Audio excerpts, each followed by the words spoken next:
Welcome to Talkin' Jets. My name's Ryan and I'll be your pilot tonight.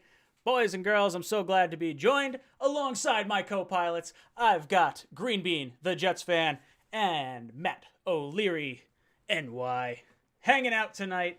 It's our Talkin' Jets panel as always. We're going to give you our thoughts on everything crazy going on with the New York Jets. There might have been some rumors or some potential things that have happened over the course of the last 24 hours, and you guys may want to hear about it, and we want to discuss it. But before we do that, let's go around our panel. Green Bean, how are you doing tonight? Hey, man, I'm good, dude. I had a great time last night with all you guys. I'm in a good mood, still riding that wave. I just feel so good when I can hang out with you guys and connect and everything. We have much to discuss, and I'm happy to be here to do it. All right, guys, let us know if the audio is choppy. I see a few people said audio is choppy, but I don't know if that is actually choppy. One person says it's not choppy. Matt, how you doing tonight? I'm doing pretty good. It was a busy day yesterday in Jets land. Caught us off guard. Literally had to pull off the Cross Island Expressway to make a video, but you got to do it for the grind sometimes. I saw that. I was like, oh, man, you're like, see, look at that road. I was like, oh, I know that. I'm not I've been right there. Yeah. That's fantastic. All right, guys, we are going to give away a shirt at the end of this stream. And it's a top secret shirt. It's something that I've actually only sent to Green Bean and Matt. No one else has seen this design before. And we have a few people that were part of our stream last night. So KSE6104, Edward Stewart, Creator 861, and some guy named Snowball that none of us have any idea have ever heard of. So, you know, that's who knows. Those guys are entered into the drawing at the end of this stream. But each half hour, we're going to pick someone from within the stream as well as a person from the video yesterday. So if you comment on the video from yesterday, that is the Monday call-in show. So all you have to do is go to that and leave a comment on the bottom of it. You'll be entered into this drawing. At the end of the night, we're going to pick someone, a lucky someone, to win a shirt. It's not a Bob shirt. It's not the Bob Salad shirt. You know what? Let's do this. Let's get a winner right off the bat. Last time, Trey won it twice. He got the one during my initial reaction to Darnold, and then the Monday call-in show, I was like, no, Trey, can't win it twice. So same rules apply. Trey, if you get this one again, doesn't count. All right, so Jared P., you're going to be another person that's entered into this drawing at the end of the night. So, sorry, I'm scratching my microphone there. So you're going to have an opportunity to get a nice, cool shirt at the end of the stream, and you guys aren't even going to see what it is. You're just going to get it in the mail, and you're going to be like, oh, man, this is, terrible or good, or I don't know. Maybe you don't like the design. Who knows? You might never wear it again. Yeah. No Name says Nightbot's been bribed. This is ridiculous. I love it. All That's right. like the Manscaped shirt that I can't wear anywhere. It's like, I love this shirt. It's such a high quality shirt. It's so soft, and it says like my balls are awesome on it or something like that. I can't wear it anywhere I go. You know what? Now that I'm like legitimately thinking of it, I don't know if I have worn the shirt yet. I definitely. I'm wearing. Actually, I think I'm wearing. It is. Oh, good shirt. Check these bad boys out. Look at that. Boom! Product placement. There it is. Sorry. This is a PG-13 kind of show. All right. I guess that let's do this before we get into anything else from the Sam Darnold everything.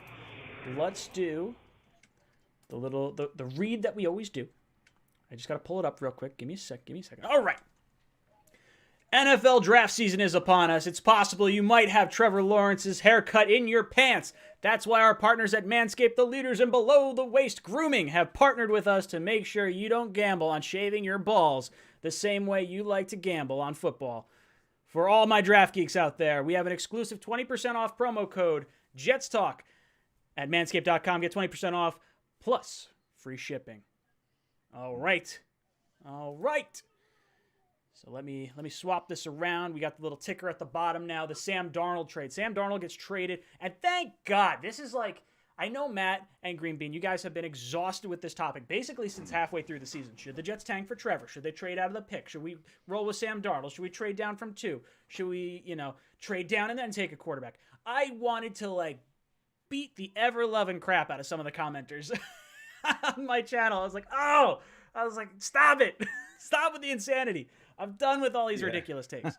But now Sam Darnold gets traded. I know I'm wearing a Sam Darnold jersey. This is my final tribute to Sam Darnold. Final time this is going to be worn, and then it's going to get donated to charity because that's just the way you got to do it when you have jerseys that no one's on the team. No one's literally Darnold, Sam, or Jamal.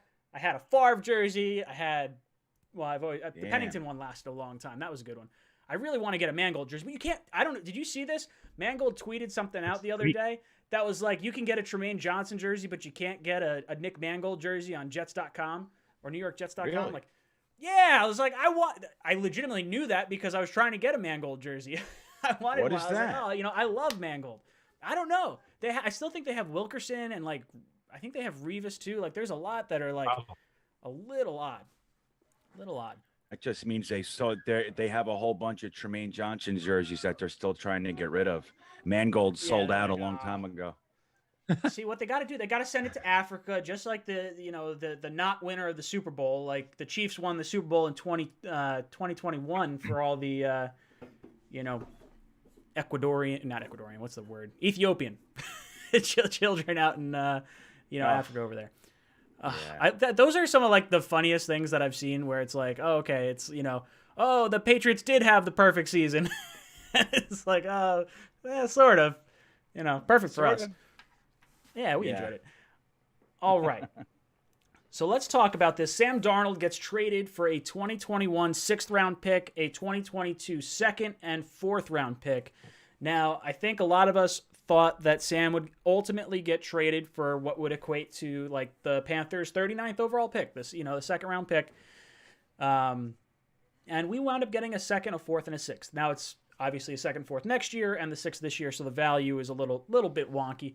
But I'm actually okay with it. I don't know about you guys, but I really enjoyed the package of picks we got back, mainly because we have so many draft picks this year. Not that we don't have a lot next year. We do have a lot next year, but at least you have a full season to grade a lot of these college prospects, so it's not the worst thing taking a pick next year. And you get to know a little bit more about your quarterback that you're going to take it to and your team with Robert Saleh. Push those assets into the future. Get the guys that are going to fit the system next year as opposed to trying to fit something in that may not necessarily fit perfectly this year. So, Matt, I'll throw it to you first. What were your thoughts on the trade?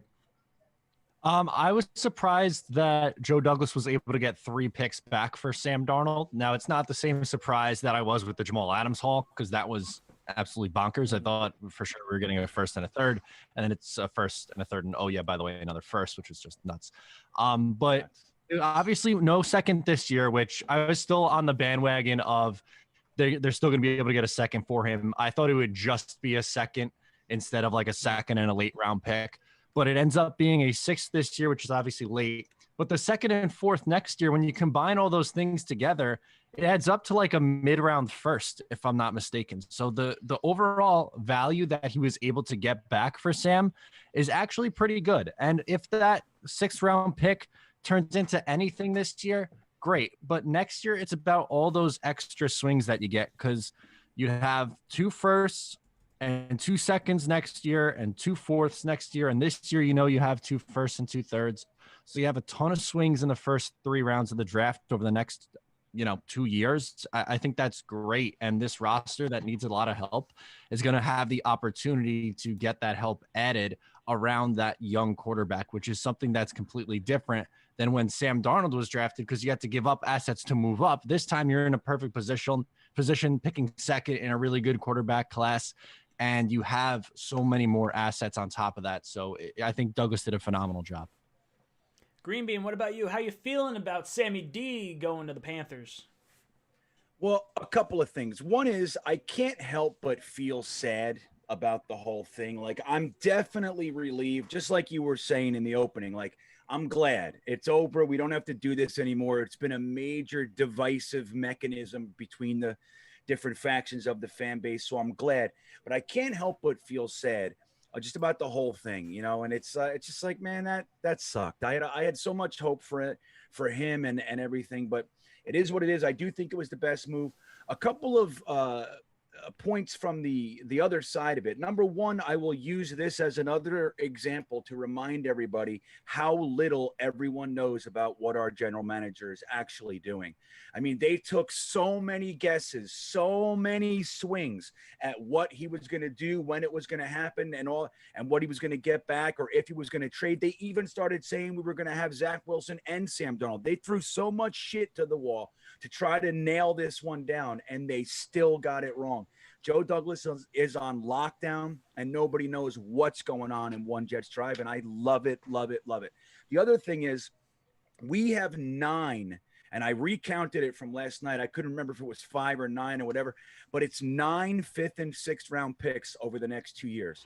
So that's insane. I don't think that's ever happened for us before. 9 fifth and sixth round picks. And what that tells me is that this particular general manager feels confident in his staff, his scouting department, his ability to identify and find talent in the later rounds. And so to develop the pipeline, like we always talk about this pipeline, like everybody focuses on the first and second round, maybe even the third, but really what you want to be able to do, and what separates the great teams from the teams that don't make it very long, or like, spikes and then they're gone, is the ability to replace the guys that are leaving in free agency with adequate talent without having much drop off. The fifth, the fourth through the seventh round is where you find those guys, and you want them on your roster for, 2 years, 3 years, whatever it is, before they have to step in. And Joe Douglas has put a focus on that. And I just couldn't be happier to see a GM not only stockpiling and focusing on the first 2 and 3 rounds, but like I said, 9 picks in the fifth and sixth really shows me, how he thinks. And I like it a lot, man. I think it's really cool. And I'm happy with the Capitol. He was the 32nd ranked quarterback. I don't know what the hell we were expecting to get for him. But like Matt said, it really does equate to, it's the value all compiled is a mid to late first. And I couldn't be happier with that. And I think it's nice. It'll be a refreshing, fresh start. Yeah, I agree. I really enjoyed Sam. I thought he handled everything from the last 3 years, from dealing with Adam Gase to the stressful press conferences to all the questions in the offseason, like a class act. I mean, he was exactly how you want your demeanor of a quarterback in New York to kind of handle a lot of situations, aside from like the football playing on the field. And you know what? The Jets did not do him any favors. The bringing in of Adam Gase was absolutely the nail in the coffin for Sam. And we didn't surround him with talent. We did, like, everyone that wanted to keep Sam and all the arguments they had are all valid arguments. I'm not knocking that at all. But I think it was the right move to move on from him. I think the Panthers made the perfect sense. Matt Rule wanted to come here to coach Sam Darnold. Now he gets his opportunity down in Carolina. Now, I had a comment last night. Someone said, on a scale from stub toe to someone screwing your wife, how mad do you think Robbie Anderson is that Sam Darnold is his quarterback again? I kind of laughed a little bit because, like, the connection between Robbie and Sam, like, as much as we didn't want Robbie to leave, it was kind of like I don't know. It never felt like they were always on the same page. Like, there was, like, Sam always missed him deep, and we saw it with Perriman too, and it just didn't seem like the deep ball was always there. And I commented on a Panthers channel yesterday, and I was like, that's the only thing you're going to be a little, wishy-washy on is the deep ball. But who knows? Maybe he works out his mechanics. Maybe it's a lower body thing and, like, stepping up in the pocket when you actually have a pocket and not, like, a chaos all around you. Maybe you straighten out your deep ball. Who knows? Now, I guess in terms of Sam, did you see the video that was released by, I think it was Bleacher Report, maybe? Or maybe it was just Sam Darnold's Twitter or something like that. But it was Sam walking into a house with blue and black balloons, and everyone's cheering for him, and he's got the Panthers hat, and he's putting the Panthers hat on, and, like, it made me a little sad.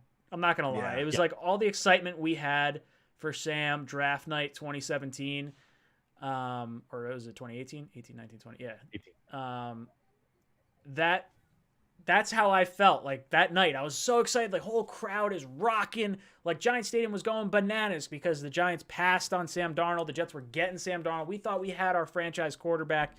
And now to see it kind of, like, come full circle. We move on from him, and you know, now the Panthers are celebrating a little bit. But it's sort of a mixed bag. It seems like, from what I've gathered, about 25% of Panther fans are really happy.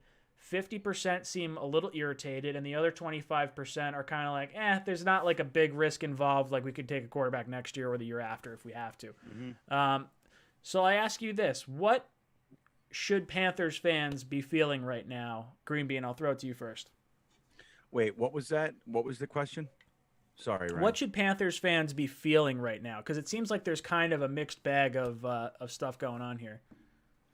Yeah, well, I think look, as much as I feel like we got good value and we did a good job with the trade, they can feel the same way. I mean, I think they didn't sell the farm. They didn't commit, like overly commit to this guy. They didn't give 2 firsts or even 1 first. They gave away a 2nd round pick next year. That's the premium. And then from their perspective, they gave a 4th and a 6th away. It's capital.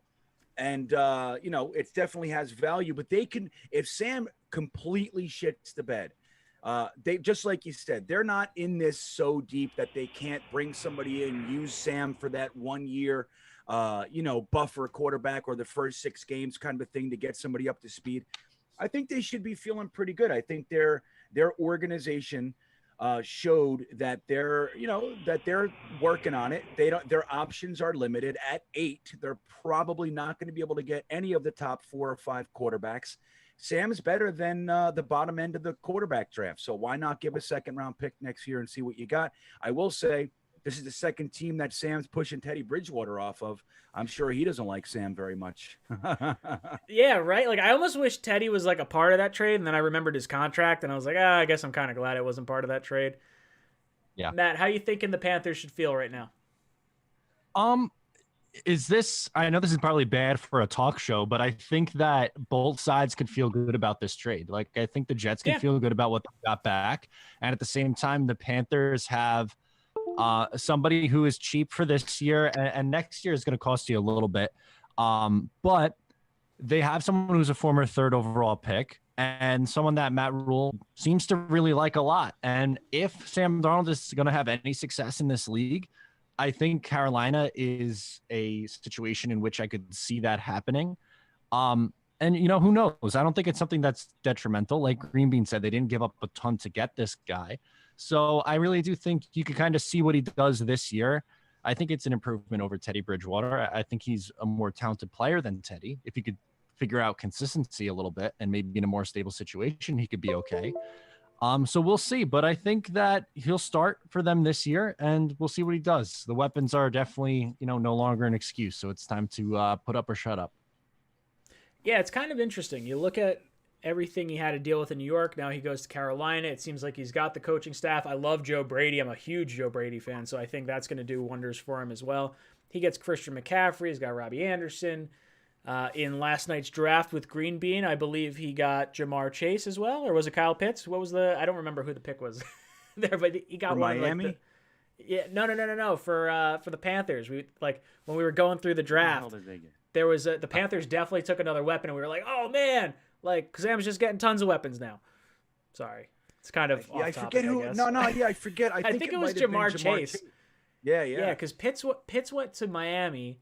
Right. And then I think I took Penei Sewell with the Lions pick, and then I'm pretty sure it was Chase right after. Yeah, could have been.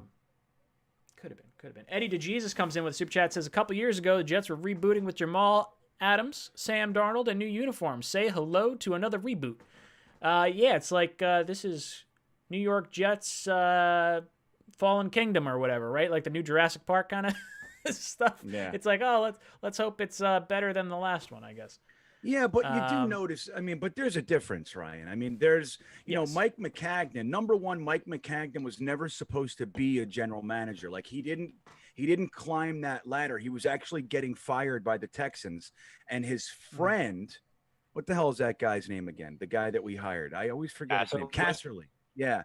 Casterly took his friend and gave him a job, and Mike McCagnon didn't know what the fuck he was doing. If you look at all of his drafts, Matt O'Leary was talking about it last night. Most of his players are not in the NFL. There's only a handful doing anything. Hit all of his picks, his first round picks, most of them are gone. You know, even like Darren Lee, a first round pick, is he even signed anywhere? So Nope. you look at and like what he was doing. When you look at the drafts, there's no order to it. There's no system. It makes no sense what he was doing, who he was signing. So if you can't already tell the difference, I mean, Joe Douglas hasn't been here very long, but if you look at what Joe Douglas is already doing compared to Mike Maccagnan, it's distinctly different. So I think that there's on a very literal plane.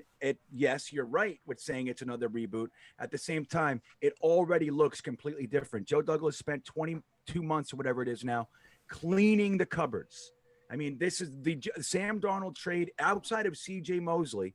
The cupboards of Mike Maccagnan, all of his garbage that he left behind is finally gone. Look at all the changes Joe Douglas has made, and it feels a lot different to me. And we got 21 picks over the next 2 years to help that happen. So I think it feels different too. We got to pay attention to that. Yeah, it's huge. It's absolutely huge. Matt, anything to add in terms of this reboot? How does it feel different from the Maccagnan reboot with Sam and Jamal and those drafts? Yeah, I just think I trust the person making the draft choices more than I trusted Maccagnan. As Green Bean was going to say, it's a lot of those guys are out of the league. And I think with Joe Douglas last year, it was only one draft, but it seemed like he had a plan. It seemed like he knew where the board was breaking. Example, moving back and still getting Denzel Mims. So he seems to have a little bit more of a clue of what's going on, where Maccagnan, I don't know what he was doing. He was shooting from the hip. The one thing I'll say, and Green Bean brought it up, having 21 picks, yeah, I understand being a little bit down about another reboot after 10 years of missing the playoffs. But with the amount of picks the Jets have in this draft and next year, 2021 is a rebuilding year. So you can still have let's call it a 7-10 season, and that could still be looked at as a success, taking a step forward. But by 2022, there's no reason to believe that this team can't be a playoff team if you get the quarterback right, number one, and on top of that, with the number of picks they have over the next 2 years, this roster can look completely different by the time 2022 rolls around. Yeah, I fully expect playoffs in 2022. I think this year you're just kind of building the pieces, laying the foundation. I've said this before, it's almost like how the Colts built their team. Back in 1996, I think it was 96, they drafted Marvin Harrison. Then the next year, they got their left tackle. It's Tarek, I think was the name of it, left tackle. Then the following year, they draft Peyton Manning. And then in 2002, they wind up drafting Dwight Freeney. And they build this foundation of all these different guys. Mm-hmm. So the Jets have drafted Denzel Mims. They got Mekhi Becton, the two players to come in with their quarterback this year.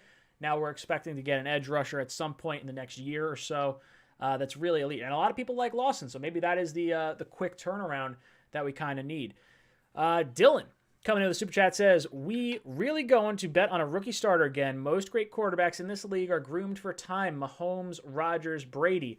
I'm not necessarily looking to throw Wilson right into the fire week one. I would be okay with the Jets trading one of those late round picks like Green Bean said, and maybe going with someone like a Gardner Minshew, give him a little competition, or bring in a Mullins, or I wouldn't even be upset with like an Alex Smith type of quarterback. I think you'd pay a little bit more for him, but he's been around the block a few times. He knows adversity through the Kaepernick stuff, the Mahomes stuff, the Haskins stuff. So I think he's at a point in his career where he kind of could probably accept like, hey, I'm 1 year removed from my injury. Maybe I can show I'm still a good quarterback, and it gives Wilson a little bit more time, or Fields, or whoever the pick is at 2, a little more time where they're not being thrown into the fire. So, Matt, I'll throw it to you first. What do you think about the idea of, the quarterback sitting? Does this quarterback at 2 have to sit, or does he have to be groomed like Mahomes, Rodgers, and Brady? What's the right way to do it? I'm looking for the Jets, Brett Favre, Drew Bledsoe, or Alex Smith, because all three of those quarterbacks who sat behind really good quarterbacks. Like if the Jets had one of those guys, then sure, have him sit. Keeping Sam Darnold and then sitting Zach Wilson or Justin Fields would have been stupid. There's no way that Sam Darnold would have had any chance of success. That would have been a disaster, chaotic.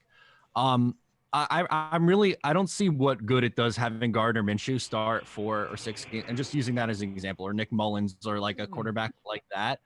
To me, I would rather have my rookie quarterback working out the kinks in year 1. That way, by year 2, you can worry about being competitive. That way, his second year isn't almost like his rookie year because it's his first year playing in the league. I understand Pat Mahomes had a great second year, his first year as a full-time starter, but there's only so many Pat Mahomes in the league, in the history of the league. So I'd rather get him the action first, and then kind of go from there. Like last year, Justin Herbert started 15 games, and they look to be heading in the right direction there. Tua Tagovailoa started. Joe Burrow started, and these guys I thought got valuable experience. I don't think we should be nervous because of what happened to Sam Darnold. I think that's a completely different situation, and there's a number of factors that we've talked about ad nauseum why that didn't work out. Now, question as a counterpoint to that: are you concerned at all with a quarterback coming in that may have a little bit of a inflated personality? He's brought in to be the savior. There's no competition. Mark Sanchez is kind of what I'm getting at here. He's handed the starting job. He didn't really have to compete with anyone. His job was safe. Like, I know there's going to be some fans that feel that way, because I know there's like part of me that's slightly concerned with that. Maybe not quite so much anymore, but is there any type of concern with that with you, Matt? Not really. I think like the only guy I could really think of in recent years who could kind of fit that bill is Baker Mayfield. And I guess technically he sat for a game and a half, but I think people would say that that's worked out okay. It really doesn't. Like, I don't see what good having a journeyman start a handful of games and then bring I don't really see how that makes much of a difference. Greenbean, your thoughts on the quarterback sitting and possibly learning behind a quarterback? Well, I do come from an era when that was really the norm, but I think in today's day and age with this, trying to capitalize on those, that first quarterback contract, though, that 4 or 5 years, I think it's pretty important for the guy to start right away. I will say that if he's not up to speed, like if he looks like he's still not processing the offense, he's just not there, it could be a good idea to have the second guy just go in there for a game or two. This way you don't throw him out there when he's not ready and he gets rattled and starts making some big mistakes, and the boo birds are out there. And then he starts feeling the pressure of the New York Jets fans and what we're really made of. we don't take very long to hate your face. So, I think he probably should start. If you take somebody at the second overall pick, they're more than likely starting. But if he's not ready, it could be wise to let him sit for a little bit, a game or two. But I will say, I don't see that guy on our roster. I mean, Joe Douglas publicly supported James Morgan today, as Ben in the chat just reminded us. But yeah, so I don't know. Who knows what's going on with that guy? He's trying to develop this long-term backup thing like we had with Pat Ryan back in the day, and that could be a valuable asset. Even like the Dolphins had with Matt Moore. He was their backup for 5 years. And it's nice to have that guy that you trust who can come in for a game or two and without too much drop off. So who knows? I still think we're going to sign a vet, but whoever we pick at 2 should probably start. Mutt Viles coming in with a big-time super chat. Thank you so much, Mutt Viles. I saw your comment. I actually saw you at the tail end of Greenbean stream last night, and I meant to bring it up, and I apologize. But he says, "Sup, guys? Ryan Greenbean. Sorry I missed the call-in show and mock draft. Had to bring my dad to the hospital. Happy for Sam. He's going to be great with Carolina. How you guys think Sam is going to be, and will we get weapons we need for Zach Wilson?" So, Mutt Viles, I really hope your dad's doing well. Hopefully everything's all right on your end. We're thinking about him right now. But guys, how do we feel about, I guess we wish Sam the best, but what do we think? Are we going to be able to surround Zach Wilson with weapons right now? And I think just on the sheer amount of draft picks, that seems like the obvious answer is probably yes. And I would even argue that Zach Wilson or Fields or whoever the quarterback is, I keep saying Zach Wilson because that's what I, kind of feel it's going to be, but the complement of weapons right now and the way the offensive line is laid out right now already feels significantly better than what Sam had at any point in his 3 years with the New York Jets. Matt, your thoughts on the weapons for Zach Wilson? Yeah, I already think he's in a better situation than Sam Darnold ever was. And I think we can continue to add to that as well. We mentioned 21 picks over the next 2 years, and you're going to have to add offensive line, especially on the interior. Probably a developmental tackle for right guard to take over for Fant after next year. So there's still work to be done, and you could add more playmakers as you go. But I already think with coaching and just structure overall, it's going to be a massive improvement. And having a guy like Corey Davis alongside Denzel Mims and Jamison Crowder, like that's a really solid trio right there. And then you bring in, geez, I'm blanking on his name from Jacksonville. Keelan Cole. Keelan Cole, thank you. As the fourth receiver, like that's good depth right there. Sam Darnold was throwing to Jeff Smith as his fourth receiver. Like this is a big difference. Green Bean, how about you? How you feeling about the weapons that Zach Wilson could potentially be having here in New York? Yeah, especially when we grab Pat Fryermuth at pick 23. You guys are going to see. You'll see. But I think we already have a better stable of weapons than Sam had. The good news for me is that, I mean, clearly Joe Douglas brought in some receivers last year. He drafted Denzel Mims. He brought in a few guys. Everybody was hurt, and then the other guy opted out. So the key for me is this new medical thing that Joe Douglas put a lot of focus in. Our goal is to not have injured players. So we were the worst in the league over the last 2 years. No team had more players on IR than the New York Jets. Joe Douglas said that was unacceptable and changed the entire department. Didn't just fire the training guy and hire a training guy. He rebuilt the entire department, again, with the goal of not having injured players that are missing 4 or 5 games because of a hamstring and things like that. So I think that's really the key. And we have guys, like you said, Keelan Cole, Corey Davis, Denzel Mims, Jamison Crowder. That's not a bad stable, man. It's not a bad stable. And I still think we're going to grab 1 or 2 from the draft, probably an Amari Rodgers type, one of those guys to, kind of replace Crowder, I would imagine. But yeah, I think that our weapons are looking up. Yeah, I love the way this team's being built, and I think like Green Bean brought in earlier with the whole 6th and 7th and 5th and those late round picks, the ability to add some depth, some special teams players, areas around your team that you didn't really have before, because what that tells me, especially later in the draft, is that Joe Douglas has more guys than just like the top end of the draft. Like with Idzik or McCagnon, it felt like he's watching the board fall and he goes, oh, yeah, that's kind of a good player. Like, oh, let's pick that one right there. But like Douglas, on the other hand, feels like he's probably dialed in and knows like, okay, I know this guy's going to be there. I want a few picks because I think I can snag him later. So I'm looking forward to that. I think it's definitely a good move for this Jets organization. Mike comes in with a super chat, says, Robbie sounded surprised and not very excited this morning on Good Morning Football. I did not see it. Did you guys catch any of Robbie's interview on Good Morning Football today?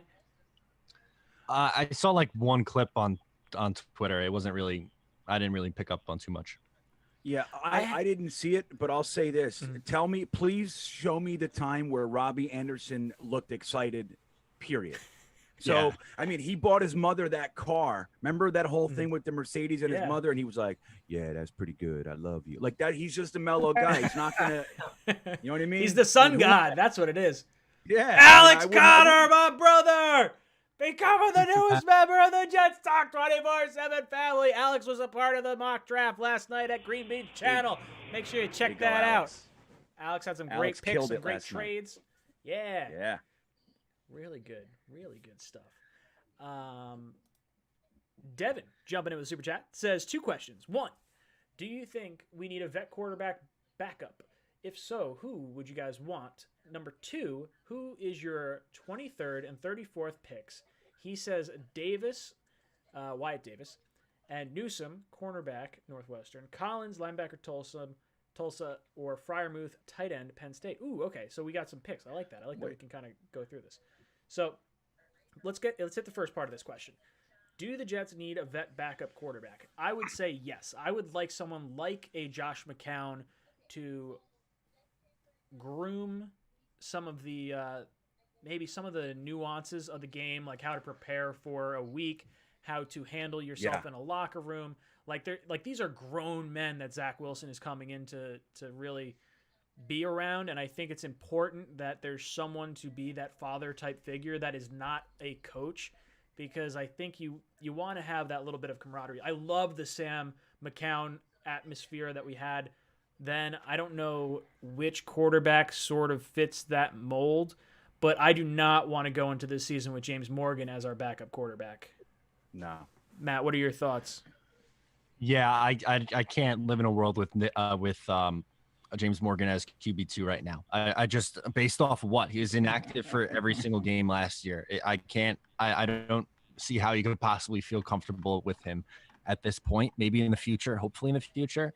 To me, the perfect answer is Nick Mullins. He knows the system already.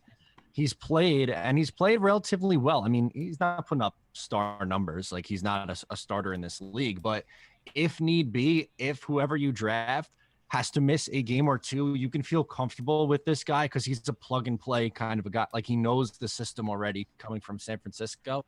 To me, it just makes too much sense to not grab someone like him. I see a lot of Alex Smith in the chat, and I get it, but he scares the life out of me, man. He is one hit from having his leg just gone. Like I don't know. I can't.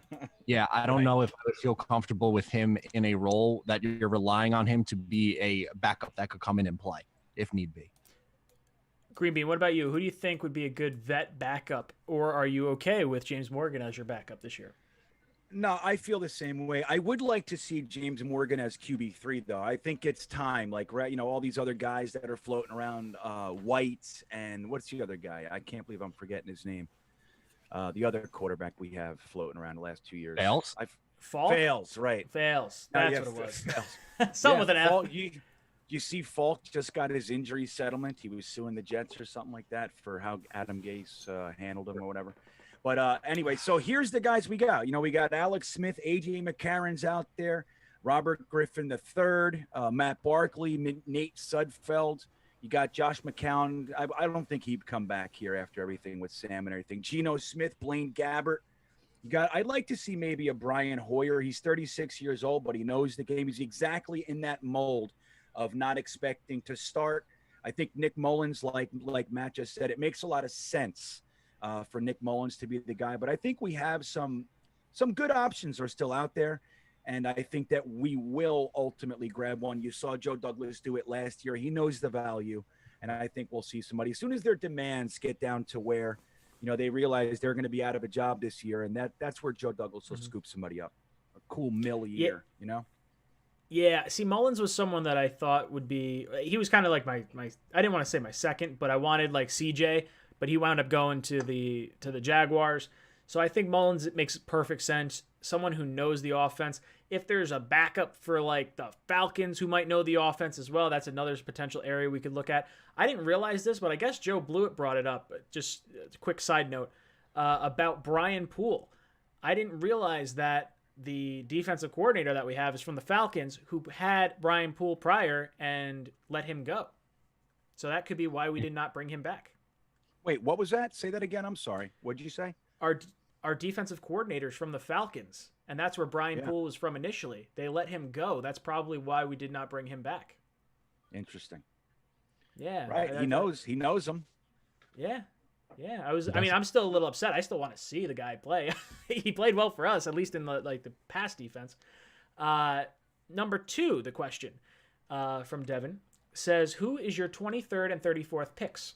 So I guess let's pick from the guys that he has here. Wyatt Davis, Newsome, the cornerback from Northwestern, Collins, linebacker Tulsa, Freiermuth, tight end Penn State. Green Bean, your thoughts on these 4 players and where you would take them? Well, Wyatt Davis, I think, Matt mentioned it last night, and he said, like the injury with Wyatt Davis, there hasn't been a lot of not really written about it or talked about, but I do think he's going to slide a little bit from where he would have naturally been taken. So I think if he makes it to like 34, he would be a great pick. If you're going to take Freiermuth, my belief is that you're going to have to get him at pick 23. I don't think he's going to make it to 34. He's the second tight end in this class, unless you're looking for like a Brevin Jordan type. They are different players, but I think Freiermuth is probably a little bit more well-rounded. So I don't think he'll make it to 34, but stranger things have happened for sure. And I think Newsome is probably going to end up being a first rounder as well. So I think probably if you want any of those guys, you might have to grab them at 23 or at 34 would be the latest for any of them, in my opinion. Matt, what about you? What do you think about these 4 players, and where would you take them? At 23, I think I'd go Newsom. I think he's someone who could be a starting corner from day one, and you'd have a nice young duo of Hall and Newsom. And then at 34, I like the idea of going interior offensive line there. Davis, I'm fine with. I would also like to plug in Creed Humphrey too. I know he plays center, but and the Jets supposedly don't want to move Connor McGovern, but I don't think the beat really knows what Joe Douglas wants to do at all. I think they're just trying to guess. So I wouldn't be surprised if they went with a guy like that and did end up moving McGovern over. So I think I like Humphrey at this point a little bit better than Davis, but I would be okay if Davis was the pick at 34 also. Yeah, I would say I'm right in line with Matt. I really like the Newsom pick at 23. If you were to take any of these players, I think cornerback and edge rusher are the 2 that I'd like to focus on in the first round because that 5th-year option is just so valuable. Now, edge rusher maybe not as I don't want to say not as important at that spot, but it really depends how the board falls because I don't know if the value is necessarily there at the back end of the first round. And then if Humphrey is there at 34, I do like that a little bit more than Wyatt Davis. But if you want to take Wyatt Davis, again, I'm happy with that. I do not want a linebacker that early. I do not want a tight end that early. I would much rather run it back with Herndon and just see what we have there. Now, you brought up an interesting point where we don't know what the beat doesn't know what's going on with Joe Douglas and what he's deciding to do. Everyone has the Jets pegged for Zach Wilson at number 2.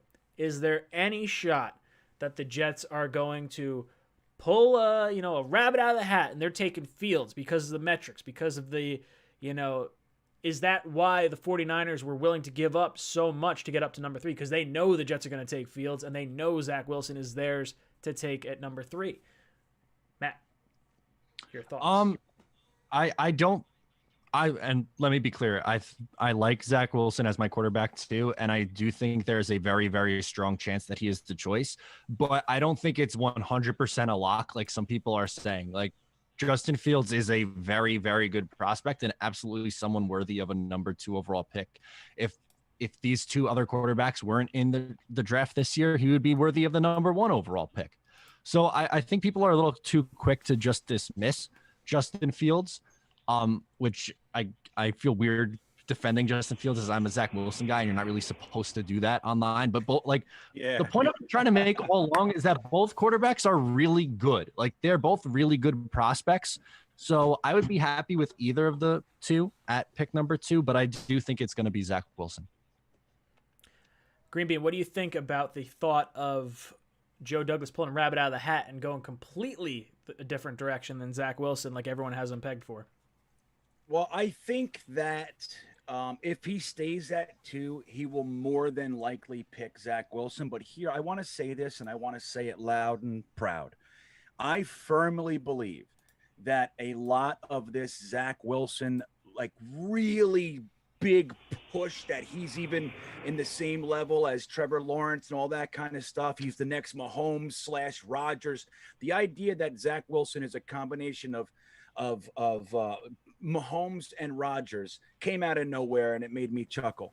Not to say he doesn't have some traits, but I firmly believe that a lot of this is smoke for the Jaguars to take the bait so Joe Douglas can get Trevor Lawrence. And I think that if that happens, if they take that little nugget and they make the Baker Mayfield move, and don't forget, I've said this before, the Jaguars have done this before. They've overridden the consensus to take Blake Bortles over Teddy Bridgewater that year. It happened a couple years ago with Baker Mayfield over Sam Darnold. It happens. And there's been a major push for Zach Wilson. So I think that they probably will end up taking Zach Wilson if he stays at 2. I still think a trade back is possible as well. But I think a lot of this is smoke. And I think if Joe Douglas pulled that shit off and the Jaguars take Zach Wilson, it will be one of the greatest coups we've ever seen as Jets fans. Oh man, that would be fantastic, right? I would almost be like a little bit like sad because I've like almost sold myself so hard on the Zach Wilson thing that I don't want to become overcommitted and be devastated. Like and it's a weird thing to be devastated after being devastated that you missed out on Trevor Lawrence, but it's just such a swing of emotions. I feel like I'm like, I don't know. I'm a hormonal teenager that's just like going through through all these loopy things. All right, guys, Well, we're Ryan, gonna give away a shirt. go, I'm sorry. Go for it. I'm sorry. No, fire away. But that's what happens. It's like, we all, look, there's a therapeutic aspect to all this. Like people, when you're going to make a big decision in your life, you're going to sell your house, you're going to move and quit a job. What you do is you organically inflate the value of the decision that you're going to make, and you demonize the past decision. I.e. Sam Darnold sucks and all that sort of stuff. It's very natural to do that. So like you said, like you're kind of selling yourself on Zach Wilson, and it's not to say it's not a bad pick. Nobody's saying that. But at the same time, us doing that is a very natural thing. Now we get excited. Almost think about this. There would be a large section of our fan base that if that happened and Trevor Lawrence went to 2, they would be disappointed. And that would be how effective this smokescreen really is. Now, is it likely? No, but I'm just saying, I still believe that that's what's going on here. Yeah, no, that would be like, there's a smokescreen where we wind up with Trevor Lawrence would be pretty insane, and it would be pretty funny to like watch it all happen. Although I'd have shades of like, oh, Baker and like Sam, and now we're like really not getting the generational prospect, and now I'm just sad and I don't know what to do. All right, guys, we're gonna give away a shirt at the end of this stream. I'm gonna pick someone right now to be qualified for this next shirt. All you have to do is hang out in the chat with us. I'm gonna pick a few people. If you want to get entered again, or if you were not picked and you want to get entered, go to the Monday call-in show from this past yesterday and leave a comment down below. I'm going to go through there and through this list, and we're going to pick someone from one of those lists to win a top secret shirt. Top secret. No one has any idea what this shirt looks like except for these two clowns right here and myself. So you're going to literally get a shirt. I'm not going to tell you what it looks like, and you're going to wind up getting it in your mail, and you're going to be like, that's a good thing, or, oh, no, it's not. It's a bad thing. So we'll see. Yeah, it's I like it a lot. I'm a big fan. I'm hoping mine comes in shortly because I really like it. Lou Shunder, becoming the newest member of the Jets Talk 24/7 family, brother. Thank you so much. You're going to be a part of the 10 o'clock mock at the end of this stream. Make sure you drop a comment down below. And let me see your JETS. Let me see your screaming Robert Salaface and all that good jazz. Ant Jets 82 is qualified. Ant Jets 82. You are qualified for the shirt giveaway at the end of the stream. We'll be giving away another opportunity to get that in about 25 minutes or so. I see you guys talking about Snowball. No one has any idea who Snowball is. Snowball is just some random person that's somehow getting the opportunity to win a shirt, and I don't like it because I've never seen him comment on anything. Eddie DeJesus says there's 650 people watching. Or there was at one point. I think we do. Make sure you hit the like button. We got 149 likes. That's just way too low. People that watch this stream after the fact, they want to see a lot of likes so they know it's worth tuning in next time. See, if you drop a few likes on your way in or your way out, it really, really would mean a lot. Drew Berry says, yo, Ryan, where's my hype? I bought the membership last night. Drew, I apologize if I missed you. I love you. Let me see your JETS in the chat. I apologize. I didn't catch it. Let's see. Who else we got in here? Joe says, hey, guys, thoughts on Minshew as backup? Maybe give up a late rounder. Think he would be a good fit with his athletic ability. I would be okay with it. Now, I think you run the risk of potentially having a situation where Minshew could outperform the young rookie quarterback, and then there's a division within the locker room. So having a quarterback like maybe a Nick Mullins, probably a little less threatening than maybe Minshew. So I wouldn't mind it, but I don't love it. I don't know. Matt, what are your thoughts on Minshew? Don't trade for a backup quarterback when you can sign one for cheap. Ooh, Green Bean, your thoughts?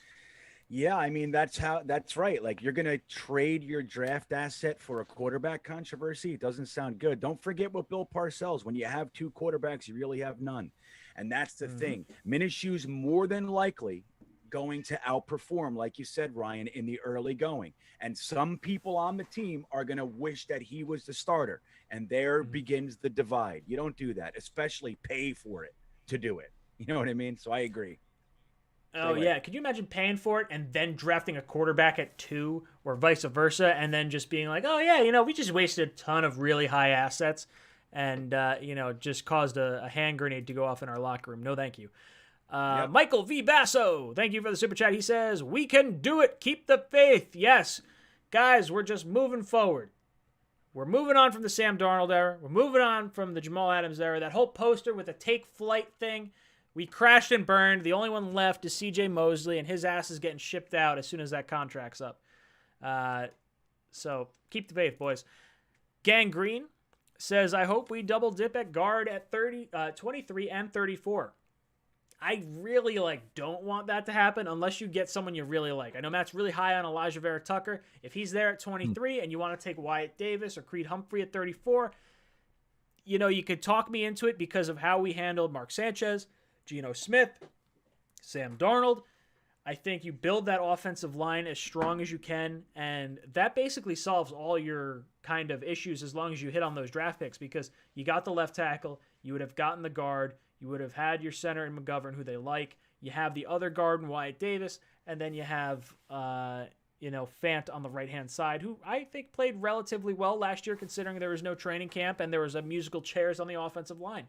So, Matt, I'll throw it to you first. What do you think about double dipping guard at 23 and 34?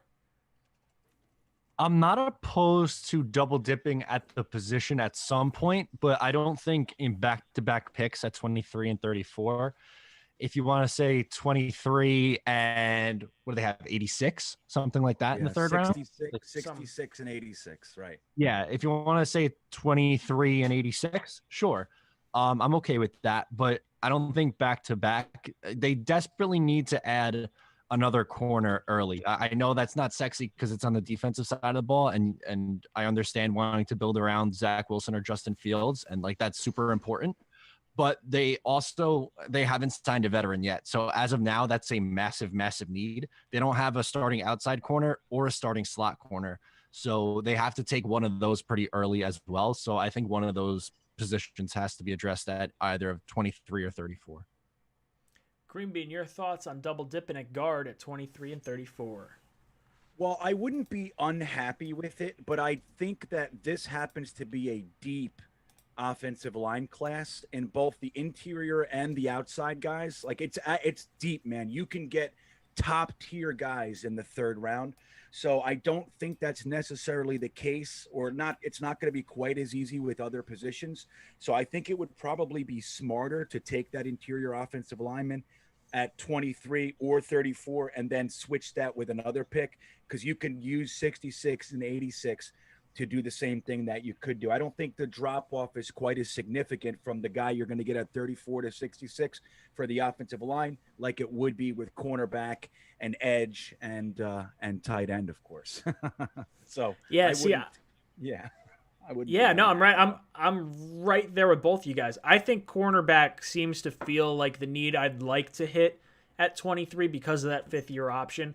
And then guard feels like pick 34 because it's still high enough that you can get someone of a pretty high caliber at that point. It's a guy who's basically a first-round pick at that point.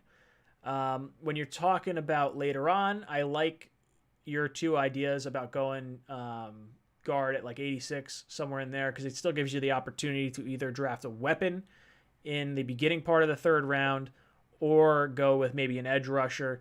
I think for me, after the Coleman signing, I'm kind of pushing running back further and further down my need board. If we go running back in the 4th or 5th round, I'm kind of okay because there's so many other areas that we could address. I think if we had hit interior offensive line, signing a Joe Thuney in free agency, that would have completely changed my mindset on everything. But because we have not seen a big-time cornerback, because we have not seen an interior offensive lineman, those two positions in particular really scream out at me as the big positions of need for the New York Jets.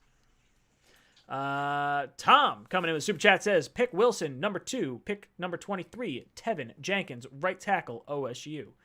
I don't want to go with right tackle so early because I don't hate Fant right now. I think there's going to be an opportunity to improve from him, maybe with a developmental guy, someone you can take maybe in like the 3rd round. But I don't think it's an area of need that I would like to address right now. I mean, heck, I would even go into next year's draft with that being a primary concern because you have Fant for 2 more years, I think, right? Like I think he signed a 3-year deal. Yeah. Yep. Yeah, so he He's could live so through that good whole. this year. Blewett really likes him, so I would be really excited to see where that winds up. Bleeding Green NC, thank you so much for becoming the newest member of the Jets Talk 24/7 family. It means so much. That is my my high pitched voice. I like that. That's nice. Man, you got to see like when I'm in my car. I used to like deliver pizzas as like my job when I was going through college. And I would literally be blasting music the whole time. And as you're driving by, I'm like belting out songs. And I never realized like how you look in the car when you're singing and you're passing someone on like a one-on-one road until I passed someone mid drum solo. When I saw the hands going like this and their head going like that, I was like, oh man, that is so dangerous and so amazing at the same time. He's like, and I'm just like, oh God. Oh, it's so good. It's so amazing. Anyway, your guys' thoughts on right tackle at 23 potentially. Matt, I'll go to you first. I don't think I do it that early. I'm okay with taking one in the mid rounds and having it as a developmental piece because I don't think Chuma Udoga is any good, and I would like to have a better, younger backup tackle that you can maybe groom to take over after Fant is gone in a year or two. But I think 23 is probably a wasted opportunity to address other more important needs right now. Greenbean, your thoughts? Yeah, I just think I completely agree, man. Like it's like the tackles right now are good. We have very good players at the tackle position. So I understand the Sewell love and I get the build the wall, of course, but the holes we have are on the interior offensive line. Now that's not to say we shouldn't be drafting a tackle for the pipeline aspect, but like using pick 23 for a tackle, it just doesn't, unless you're pushing Fant inside or you have some other plans. It's just we have so many holes on this team. Using really a premium pick on the position that you already have seems like a poor, allocation of resources. And you can get guys, like Walker Little in the at pick 86, or any of these guys, man. There's so many good tackles. Robert Hainsey, you can get those in the 3rd, 4th round, and they're going to be able to sit behind Fant a year and then play, and you're never going to see any drop off, rather than trying to take the guy and then pushing the one guy that's for the position that you already filled. So I would rather see interior offensive line. I like Tevin Jenkins, but I don't think we should be taking him at 23. Mumtaz coming in with a super chat says, guys, other than you guys, there is literally no one else anywhere who thinks the Jets might take someone else than Wilson. I know, but how many of you had our free agent signings down pat? The only one I guessed was Corey Davis. I didn't know anything else. We didn't think Jamal Adams would get that kind of haul. Like, what I'm saying is what Joe Douglas is doing. Who had Robert Saleh as their top head coaching candidate? All of us had offensive coordinators. Brian Dable, Greg Roman, Joe Brady. Like the list goes on and on and on about guys that we could have gone. And then Robert Saleh comes in out of left field. Like I don't believe in the Wilson pick until the card is in the hand of the guy announcing it. Like until he reads the card, there is some percentage chance that it could be Fields, it could be Trey Lance. Who knows? Like it just is so wacky. The draft, you can never predict it. No one had Baker Mayfield going number 1 until like that day. It was earlier in the day we found out Baker Mayfield was going to be going number 1. Matt, your thoughts, or Greenbean, we'll go to you first because I never go to you first. Yeah, sorry. I took the breath. I love it. Yeah. So, and now funny, I don't even know what the hell we're talking about anymore. But I mean, that dude, look, the Sam Darnold trade should show you. It's the most recent example. No one knows what Joe Douglas is doing. So I understand what Mumtaz is saying, but nobody's nailed a single thing he's done yet. And if they've come close, they haven't nailed, the compensation I'm telling you, nobody knows when it's happening or what this guy's doing. We did not hear that Joe Douglas was working on a trade with the Carolina Panthers for 3, but we didn't hear any of that until, hey, Sam was traded. So I'm telling you right now, Joe Douglas is cool as a cucumber. He knows we think Zach Wilson. If you watched his press conference today, all the reporters asked that. Well, I know you're not going to tell us the exact player, but have you zeroed in on a guy? And he's like, well, we have our process, And I'm telling he said he would answer the call if people asked for trades. Dude, there's 3 weeks left to the draft. They have a lot of work to do. Don't be surprised. I think it's more than likely going to be Zach Wilson if Trevor Lawrence doesn't make it to 2. But dude, stranger things have happened, and Joe Douglas has proven to us time and time again that nobody knows what he's thinking. Matt, your thoughts on the whole everyone is picking Wilson, but we're the only ones talking. It may not potentially happen because of everything potentially going on. Yeah, so I want to make this abundantly clear. I've said it already. I really do think Wilson is going to be the pick, and I think it makes sense connecting the tea leaves. But it's such a disservice to Justin Fields not to have him in the conversation. Like, I don't understand his fall. And the fact that, there's a possibility the 49ers moved up to 3 to take Mac Jones over Justin Fields. I can't even begin to wrap my brain around that. I really can't. So I think that while Zach Wilson might make a little bit more sense for the New York Jets, and I understand why a lot of people are leaning that way, to just completely throw out, oh yeah, there's no chance Justin Fields is the pick, that's not really fair either. So I think you have to take that into consideration and how long this guy was a top prospect too. Him and Trevor Lawrence came out of high school as extremely touted, quarterback prospects, 1A and 1B. And in the 2019 season, Justin Fields put up phenomenal numbers. There's 41 touchdowns to 3 interceptions. This guy is a legitimate prospect. And I think people have gotten the habit of just pushing him to the side. And again, that's coming from someone who wants Zach Wilson to be the pick. But you still I think you have to realize for some who are so far gone, that still there are 2, with Lawrence off the board even, there are still 2 very good quarterback prospects sitting there for you. Right. Now, and Matt, it's funny too, because what we just heard is called objectivity. And it's really hard for people to get their minds around that. I get accused all the time. Well, you've clearly already said you hate Zach Wilson. I'm like, I've literally never said that. I've never said that. It's just remaining objective. Our general manager has shown that he doesn't show his hand to anyone. Ben Keeley just said it in the chat. Don't forget Adam Schefter's tweet. He didn't say, I heard that the Jets are trading. He said it's been filed. So nobody knew anything until the trade was filed with the NFL league office. That's when they found out. He does not show his hand. So liking Zach Wilson and Justin Fields and Trey Lance and Mac Jones is possible. It's possible to like all these guys and trust the GM to whatever they think is the best guy. I feel completely comfortable with whoever it is. If they decide to take Trey Lance, it's not the guy I would take, but I'd be like, hey man, they've done their work. They think he's the best shot. I'm with it.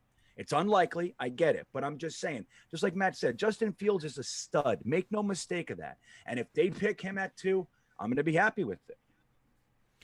Guys, we are going to be giving away a shirt at the end of the stream. All you have to do is hang out in the chat, and then actually, you know what we should do? Let's give the third one away. Let's do the third contestant winner qualifier for the shirt giveaway. Nightbot's going to pop in. Michael V. Basso, I missed you real quick. Thank you so much for becoming a member of the Jets Talk 24/7 family. It means so much. Drop some JETS in the chat for Michael becoming a member. He wants to be a part of the 10 o'clock mock at the end of this stream. Mutt Viles, you say, Ryan, check your DMs. I can't check my DMs right now because my phone is up on the wall. So unfortunately, I can't do it, and I don't feel like jumping into Twitter on the desktop version of it right now. Bam! All right, let's see who we get for a winner. One thing I want to bring up about this whole who the Jets could take and whatnot, be prepared, Jet fans. There is going to be a really high likelihood that whoever gets taken number 3 is going to have a much quicker start to their young career than Wilson or whoever it is at 2. David Gerard! I could have sworn he commented earlier about how he's never gotten a shirt and he's been following this for 2 years. So Gerard, I'm pretty sure that was him. Or maybe it was a comment he left yesterday. I definitely saw it. So Gerard, there you go. He's excited. There's a really high likelihood that whoever the Jets take at 2 will not have as fast of a start to their career as the 49ers, whose team is already loaded with talent. We have to understand, and we cannot jump down Douglas's throat. We cannot start crucifying our young quarterback at such a young age of his development because of where the Jets roster is versus where the 49ers roster is. So, Matt, I'll throw it to you real quick before we move on to the next comment. What do you think about the 49ers and how Jet fans should really react in the event we see the third quarterback performing better than the second quarterback drafted? Who cares? I mean, obviously, like it would suck. It would really. I mean, yeah, it sucks. Like, let's say we'll just use examples. Let's say Zach Wilson's the pick, and then Justin Fields goes, or Mac Jones, or pick one, and they're better. Yeah, that sucks. But you have to trust the process. Like, you can't let that into your head. You just can't. We can't do it. Yeah, 100%. Green Bean, any thoughts on that? With the number 3 being better than number 2 potentially? Back in the day, there was a draft pick that we took named Dorian Boose. Everybody might not remember him, but we took him. He was a highly regarded edge rusher. The same year we got him in like the third round or second round or third round. In the preseason, he had 5 sacks, and the first couple of games he was really good. And they literally, all the press was saying he's better than Julius Peppers, who was a first round pick that year. Let me ask the chat, and I'll ask you too. Does anybody know Dorian Boose, or do you know Peppers? Who do you know? It doesn't matter how you start. You know what I mean? It doesn't matter how you start. It's who settles in, and it's a career thing. If somebody comes out of the gate hot, don't freak out, man. Let's not throw batteries at the poor kid. You know what I mean? Let's just let him settle in. We have a lot of work to do on this team. It wouldn't bother me in the slightest. But I'd really like him to come out great. Don't get me wrong. I'd love it, but it's not that important. V-Man comes in with another super chat. He brought this up earlier, and I threw it on the screen. I didn't really talk about it. He says, you ever notice the Jets are a team associated with defense? Meanwhile, every Hall of Famer associated with the Jets is on offense. Well, that's because our team stinks, and we really haven't had many Hall of Famers. Revis is going to get in at some point. How long ago did he retire now? Who? He played for the Chiefs in 16. So either I think next year he's eligible, right? Isn't it 5 years? It's 5 years, yeah. So he'll be able to get in. I don't know if there's any other defensive players that really strike me. I mean, I guess you could say John Abraham's going to get in, but the bulk of his career was not with the Jets. Atlanta. Joe Kalo should be in. Yeah, he should be in. It just sucks. It's never going to happen. If it didn't happen with this 100th season and they expanded the class, it's just not going to happen. They made their decision. It's sad, man. It's sad because I remember watching that guy. Can you imagine this? You know how we get all excited when guys get 8.5 sacks or 10 sacks? Oh, he's so good. In one season, Mark Gastineau and Joe Klecko had over 20 sacks apiece. In addition, Marty Lyons had like 6 or 7, and Abdul Salam had 5 or 6 it was like, dude, 20 sacks a person. It was insanity. That's why I'm a Jets fan. It was those guys. You never see anything like it. It's incredible. It really is. And that's what we want. We want to see some, pin the ears back. Let's let Vinny Curry and, Lawson come out and just absolutely. This is what happens. This is why we need offense too. Because if you start scoring on offense and you start playing with a lead, now your defensive ends can pin their ears back and go after the quarterback. It's not something we've had in a really long time. We've had stagnant offenses. We're basically 20 to 32 in offense every single year. It's brutal. Sucks. Absolutely brutal. Donald June coming in with the super chat says, take a tackle who can play offensive guard. Names to look for: Slater, Mayfield, Raduns, Leatherwood, per Brandon Thorne. Play them at guard, but can also back up Fant. Yeah, look, versatility across the offensive line is so key. You don't necessarily need one particular position of skill, I guess, like where you're like, okay, this guy is such a guard. He's like such a great guard. Like having the flexibility to be able to maneuver around injuries throughout the season and still have guys that know each other is pretty important. So I think a guard that can play or a tackle that could play guard, not the worst thing. Do we have anyone on our team right now, tackle-wise, that could kick inside to play guard? I don't see Idoga as one of those guys, and I don't really. I mean, They would drafted Fant one go last inside?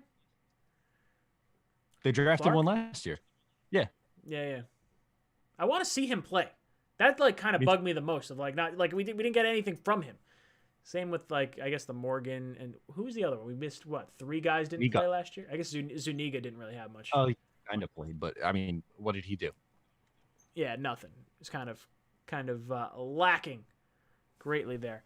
The NY Bully drops in with a super chat, says, "What's happening, fellas? Trading back is the name of the game. I think we should trade back at 23 and address interior offensive line, then cornerback respectively. Big Jets energy." Ooh, BJE. I like it. Big Jet energy. Yeah, trading down from it depends. I'm totally on board with trading down from 23, depending on who's on the board. If J.C. Horn's there, if Kwity Paye is there, if Elijah Vera Tucker's there, maybe 1 or 2 other guys. I would say stay at 23, make the pick, and just roll with it.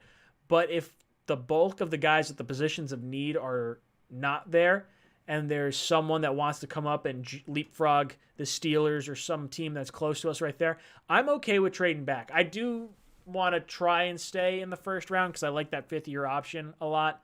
But if we could pick up an additional second-round pick and now you can take care of your guard, your edge rusher, and your cornerback all in that shot, I like that a lot. That's probably the one thing about the Sam Darnold trade that I'm like a little upset about is because I would have liked to have addressed all those positions with the pick we got from Sam, but it's just not happening with the way this trade broke down. So I guess, Matt, I'll kick it to you first. What are your thoughts on the Jets trading down from 23?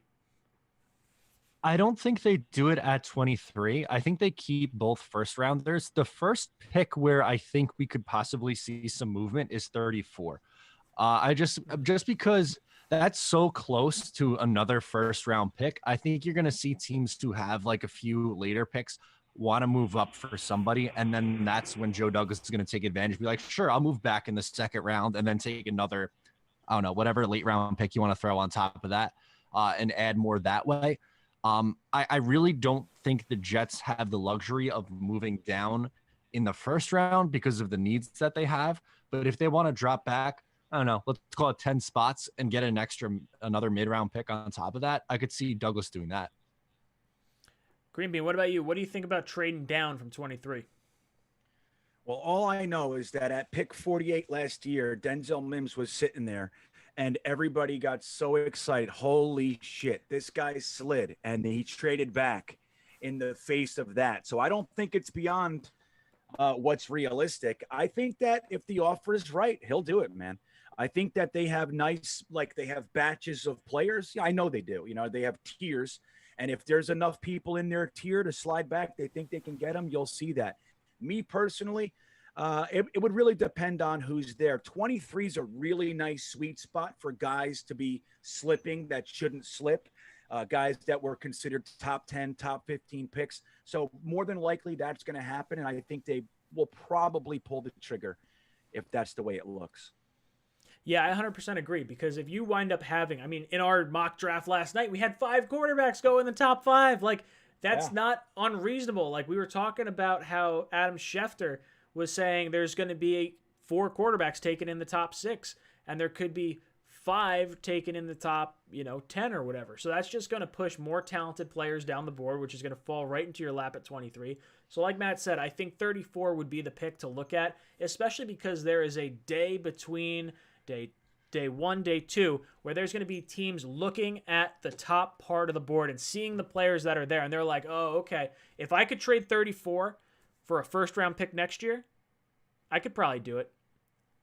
What would you guys say? Would you trade 34 for a first next year, or do you want a pick high enough this year to really address cornerback or guard or someone like that? Would you be okay sacrificing no second-round picks this year?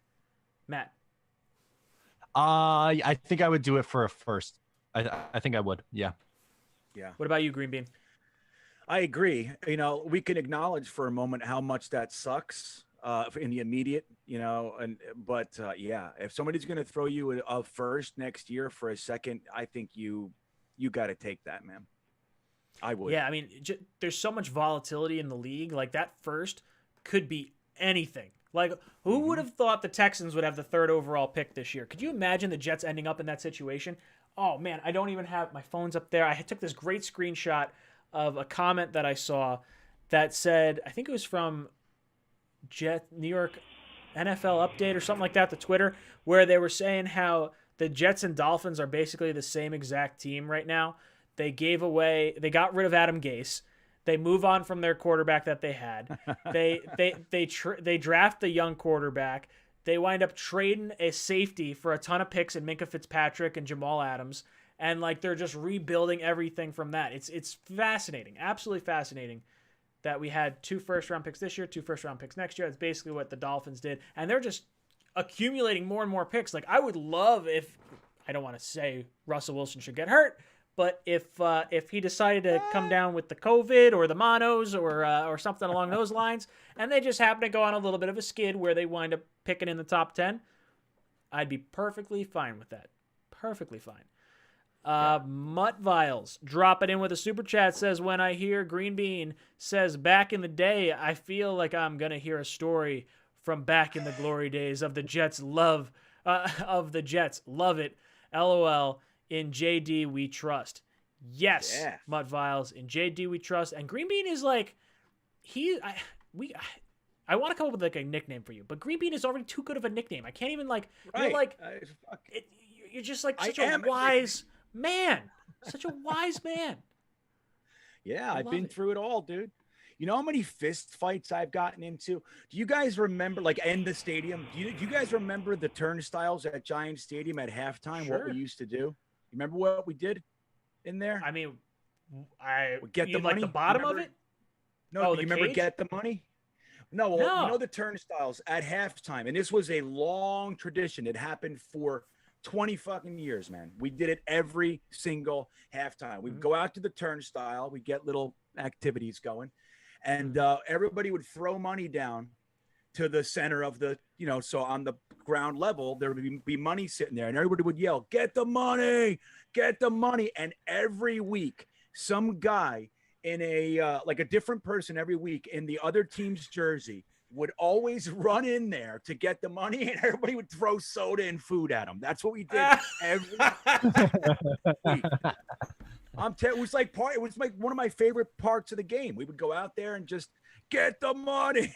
Throwing money down there. Fucking get them. Fucking cheeseburgers and everything. People dumping nacho cheese on the guys. It was every week. That was a great one. I miss that. I miss a lot of parts of like the old games, and my favorite one by far, like not even close, was when they're calling out the team's players, and starting at quarterback for the New England Patriots, number 12, Tom Brady, and all the fans go, sucks! And then they go, Randy Moss coming out of sucks!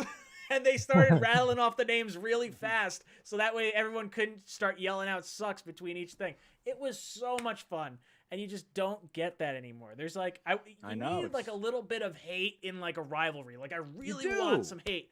It's part of football. Like I know, like we don't have the big time hits that we get anymore, but like if you're taking out the hits, at least let some of the hate stay. Like the in-game person, come on. Well, it's right, man. It's like, you know, now it's like, look, we had rivalries, like the Jets Miami games. The players felt the rivalry, like they were they didn't like each other. They were more aggressive in the division games. And now it's like weird, man. They all huddle up after the game and they sign each other's jerseys and they laugh. Like we're sitting there all dejected and pissed off, and then they're like, hey, hugging and stuff. It pisses me off. It's a completely different game. It's been sterilized in many respects, man. And I agree. It's like part of part of the game, at least for me, is what you're talking about. It's that hatred for other teams. And obviously you're not rooting for anybody to die or anything like that, but it's like in a sports way, like I hate those fucking guys. I hate Tom Brady. And it's not so much like that anymore. And it's like we've lost something there, in my opinion. I think that happened with the whole fantasy sports thing because everyone's rooting for a bunch of different teams now, which is like I like it. I think that's good for the league, good for everything like that. I think part of it is also like there's still some hate in the league. Like you get the Bengals or not the Bengals, you get the Ravens and the Steelers, or you get the Packers and the Vikings or the Bears. Like certain divisions have way more heated rivalries. I think because the Jets have just been so bad for so long, like we've just kind of been watered down. Like me growing up, really watching from like 97, 98 through like 2010, 11. That's when like our rivalries were really strong. You have the Patriots, the Dolphins were a huge one at that time. The Bills, not really so much. I mean, we had some, I guess. That might have been earlier in the 90s, I guess, at that point. Matt, what about you? What do you think about the rivalries and the hate that used to be in the games? Do you miss that? Is there anything, lacking? Totally. Why don't we get that? Yeah. So like the players, I feel like they don't really care. Like Green Bean said, the jersey swaps after the game, like that's soccer shit, man. Save that stuff for over in Liga, all those stupid leagues over there. This is football, man. You're beating the hell out of each other for 60 minutes. I don't want to see you guys making out at midfield after the game practically. I mean, come on, boys. But and from the fans' perspective, I think a lot of people, like you said, with fantasy, they root for their guys, especially daily fantasy, like DraftKings and FanDuel, that kind of stuff too. So that takes a little bit out of it. And now, right. and with Red Zone and stuff like that, you have football fans who like they'll just sit that and watch that all day. It's not like you're emotionally invested in one particular game where you're sitting down and watching the Jets, let's say, for 60 minutes and watching Tom Brady carve you up like a Christmas ham every week. So it's not the same as it once was, but I think that's one of the downfalls of the NFL. There's a lot that they got right, but that is one of the things that I do miss for sure. Yeah. Mutt Viles coming in with a super chat. Seems a little bit off his rocker right now. He says, bold prediction after my mock. Wilson, number 2. Sewell, number 23. Ask Matt what I'm talking about. Matt, what the hell is Mutt Viles talking about? Okay. So he said, are you ready for this mock that this man sent me? Yes. It's wild. I'll give you the first. It's 2, 23, 34, 66, and 86. Pick 2, Zach Wilson. Penei Sewell somehow fell to 23 in this mock. He grabbed Caleb Farley at 34, Jordan Smith, the edge from UAB at 66, and running back Michael Carter at 86. If that is the haul from Joe Douglas, that would be tremendous. No fucking way. Yeah, wow, right. that would be amazing. What was that something he did on which website? PFN. Was it? Pro Football PFN? Oh man. God, that would be incredible. That would be absolutely wild. Getting Farley at 34, even with the injury, I think is a really, really interesting proposition. I don't think he makes it that far. Like, I think someone's going to pull the trigger on him late in the first, like the Saints, who might need, potentially a little bit of help if Marshawn Lattimore is in a little bit of deeper trouble. I don't know. There's no way Sewell's falling at 23. Never. That is, you know what that is, Green Bean? What's that? Banana Land. Banana Land. Banana Land. Banana Land. Oh, I'll tell you what, though, if he did, trade it. Trade back. Yeah, absolutely. Get whatever you can at that point. You'd have to. Yeah, like, 'cause I still don't, like, even if Sewell's there at 23, I don't know if I could make that. I wouldn't feel great making that pick because I think you could trade out of it and get significantly more to help the rest of your team. I don't know. Would you take Sewell at 23 if you fell to 23? Is that like something you have to do it at that point? You have to take it, I guess. Yep. God, I don't want to invest premium picks in like position. I guess Sewell, you have. You got to do Sewell's. I guess you got to take him. He's so good. He's considered like the best offensive lineman to come out since what, Pace? Yeah. And dude, I'm telling you, I dug into him. I might have already mentioned it, but I was watching how well he pulls from the left tackle position to be the lead blocker on the right side. It is fluid. I don't know how he gets from the left side to the right side so quickly. It's like I've never seen it before like that. Like I remember Mawai pulling from the center position. I was always so impressed with him to be able to do that. And most guys can't even do that.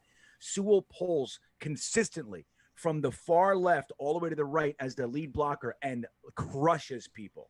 He's fast. Dude, the guy's so good, man. Now, I wouldn't take him at 2, but if he's sitting there at 23, dude, I just don't think you can pass it up. I just don't think you can.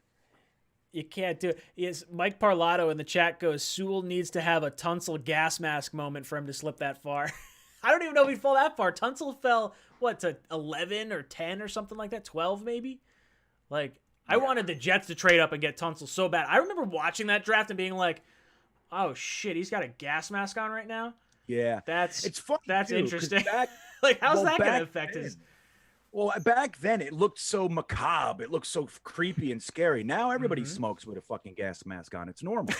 You know what I mean? I can't say that's something I haven't done. I've never tried the gas mask. That's What'd you say that's called, Matt? I said we call that a Tuesday night. Yeah. Oh, exactly. Tuesday night. See, what do you think happens when the cameras turn off here on Talkin' Jets? There's 15 minutes between this and the Monday night members only mock. I'm not telling you what goes on when the cameras are off. You see a little bit of behind the scenes action, but that's all you're getting. Jean-Jacques Saucy, thank you so much for the super chat. Says it would be great to have a couple seasons like the sack exchange, ran wild all over offensive lines. Woo! Yeah, dude. Good. If you can have, I want to provide pressure on the quarterback consistently. I just want to be excited that we could get a sack, because the sack just has so much energy to it. You lose 7-8 yards. You have a real good shot at the quarterback flubbing up and throwing a ball up into the air, and then all of a sudden, that's a turnover, an interception, a fumble, something like that. I just want to see it. We never get it. We're always down by so much, and teams are running on us. It's just depressing. So, Jean, I'm on board. Dude, I like Carl Lawson. I like Quinnen Williams. I like the rotational aspect of Vinny Curry. I like Bryce Huff. I like Zuniga. And I think we're still going to grab one in the first 3 rounds, a nice edge rusher. Dude, Saleh has created and managed very effective 4-man rushes.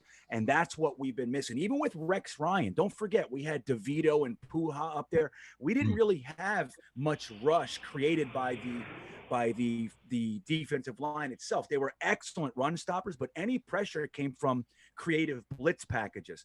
To have 4 guys that are fresh and can rush the quarterback effectively, we have not seen that in the longest time. And don't forget, dude, that's how the Giants beat the Patriots in 2 Super Bowls. That was it. Fresh rotational defensive line. That's how you beat the opposing offense. And I can't wait to see what Saleh puts together here, man. I like the players we have. I do.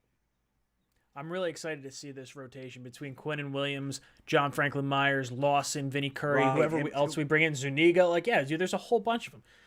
Joshua Serrano, our condolences. He says, I'm watching this in honor of my dog, Bella, that died today. She loved watching the Jets games with me on Sunday. Even knew Jets Talk 24/7 meant to sit and watch videos. Joshua, I'm so sorry.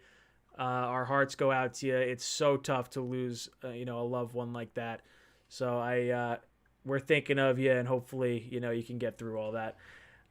Dimitri, coming in with a super chat, says, what about number 34 this year and next year's second for a first this year?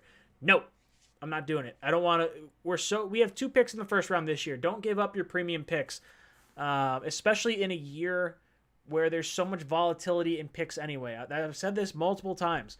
There's a lot of guys that only played 6, 7, 8 games this year. You're not getting a full year to grade these guys out. You're going to see guys that are really, really good fall. You're going to see really, really bad guys get taken way too high. This is going to be one of the most volatile drafts you'll ever see. Hold on to your picks next year. If anything, at 34, I would trade down and try to accumulate some more picks, try to get someone to bite on a player that they covet that they weren't able to get at the in the first round. Just my thoughts. What would you guys think about going a second this year and 34 this year and a second next year to get a first this season? Matt, I'll throw it to you first. How high in the first round are we talking? Are you talking like 29 or like? Yeah, right.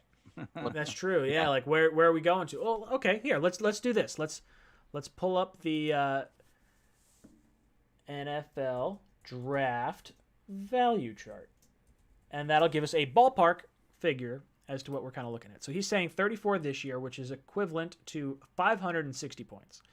Okay. Next year's second, which I guess would be equivalent to the first pick in the third round. Like, is that what that's how you generally grade that? Well, let's give it a little bit more value. Let's call it 300 points. That's like a late second next year. Okay. So that gives you 860 points, which is about equivalent to like the 20th or 19th pick, which is Washington or Chicago. Yeah. Yeah, I would do it. I don't think it's to 19, like you said. I think it would have to be higher. I don't know. I agree. It's like that's tough because 34 is still, I mean, that's an incredibly valuable pick. It's the second pick after everybody goes to bed. The next day, I think last year it was what, T. Higgins and Pittman. Is that what the first two? Dude, those are valuable picks. It would take a lot for me to use that to move up. Given next year's second, I mean, we have two of them right now, but I don't know if I do it, man. It'd have to be high in the first. Matt, your thoughts? I think I would see. It depends on who's there, but like if you're telling me I can get up to like 18 and Elijah Vera Tucker's on the board, hell yeah, let's do it. Or if there's, I don't know, I don't think he falls, but if JC Horn's still sitting there, maybe you do it for a player like that. You'd have 3 picks in the top 23 and still have 1 second rounder next year. I'd highly consider it. I think if it's a top 20 pick and depending on how the board is falling, I think you make that move. If Sewell's there. Yeah, right. Sewell's falling. Let's make the move. We're going up. We're getting the tackle, boys. Jean-Jacques Saucy coming in with the super chat says Marty Lyons pounding on Jim Kelly. I love that. That was football. He wanted to tear his head off. That's just it. I want to see the snot coming down the face and just I don't know. I just want to see bodies flying all over. I really miss the jacked up series they had on ESPN growing up. Just watching guys get decleated and being like, oh, I can't wait to watch Sunday night or Monday Night Football, whatever time of day. I think it was Monday Night Football was before that. And it was just like, oh, who got jacked up? Let's see who. And it was like, got jacked up. And I remember watching the Reggie Bush hit.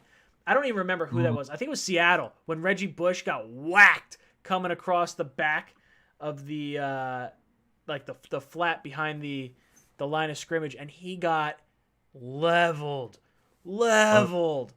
Remember, I think it was 2008, Jets and 49ers. I think Patrick Willis was one of the linebackers on the 49ers. Absolutely murdered Brad Smith going across the middle of the field.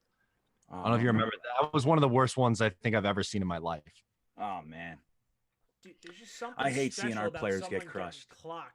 Oh, but I love watching the hit. It's like, oh, is he gonna move? Oh, he moved. Okay, he's cool. Scary. Or then it's like, okay, then sometimes he doesn't move. Like you get the guy from Buffalo when we were younger that I think he got paralyzed, right? Was that Everett?